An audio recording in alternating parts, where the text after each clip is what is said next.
Hi. Today's discussion will be all about small claims court and alternative dispute resolution. Alternative dispute resolution is a phrase used to describe various methods of resolving conflict prior to litigation. In personal injury claims, if a claimant and insurance adjuster can't come to a settlement agreement, they can use one of these alternative methods to resolve the claim. You may reach a point in negotiations where the likelihood of a settlement seems remote. The insurance company may have entirely denied your claim, or their final settlement offer may be unreasonably low. This isn't the end for your claim. Even if you can't find an attorney to accept your case, you still have several options for recovering compensation. The three most common are small claims court, mediation, and arbitration. Let's take a closer look at these three options. First, we'll look at small claims court. Small claims courts were originally designed to settle disputes without lawyers. The procedures are relatively simple, and people without formal legal training can have the same benefits insurance companies and lawyers enjoy in higher courts. The cost of filing a small claims lawsuit is low, with filing fees around $100 or less. Also, the time it takes to have a case heard is much faster than in the higher courts. When you file a small claims lawsuit, you don't sue the insurance company directly. Instead, you must sue the actual party liable for your injuries. If there's more than one liable party, you can add them to the same lawsuit as an additional defendant. Let's quickly cover how to file a small claims lawsuit. Most small claims courts provide a form for you to fill out to begin the process. The form serves as your plaintiff's petition, where you state the defendant's name and address, and write a short summary of the events that resulted in your injuries. Go to your local courthouse to file the form. Once you file the petition, it proceeds almost the same as a lawsuit in a higher court. Depending on your local court's rules, the defendant will be notified of the trial date, either by certified letter or by being served by the local sheriff or constable. You will also receive a letter with a trial date. So now what happens in a small claims trial? Well, when your trial date arrives, you bring any witnesses and evidence you want the judge to consider. Although some small claims courts permit you to have a jury hear your case, it's often faster to waive the jury and have a judge hear it. In most claims courts, the rules of evidence are quite relaxed, so you don't have to worry about making objections or quoting any statutes. Take some time to practice presenting your case before trial. Have a friend act as a mock judge and ask you clarifying questions. You want to be as comfortable as possible with the facts of your case. The defendant will have notified their insurance company of the lawsuit, who may send a company attorney. Judges in small claims courts aren't usually impressed by attorneys. Most judges only want to hear the facts of the case. Their verdict should be based solely on the facts, and not by any legal argument made by an attorney.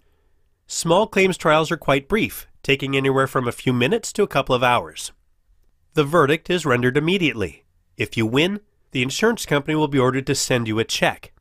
It will include the verdict amount and reimbursement for your filing fees. The defendant usually has the right to appeal the verdict to a higher court, but because of the additional lawyer's fees, insurance companies often won't appeal a minor payout. If you lose, you also have the right to appeal to a higher court, but for that, you'll need an experienced personal injury attorney to handle the case.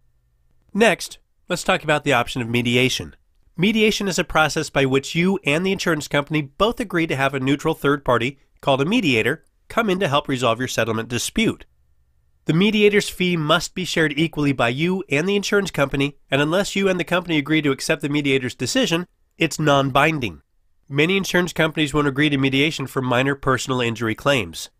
This is because paying to mediate a small amount of compensation isn't cost-productive for the insurance company.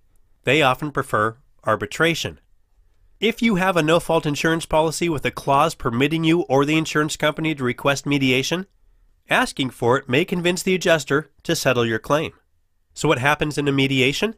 The mediation process begins when you and the insurance company agree on a mediator. You can find a list of mediators in your local phone book or on a website like mediate.com.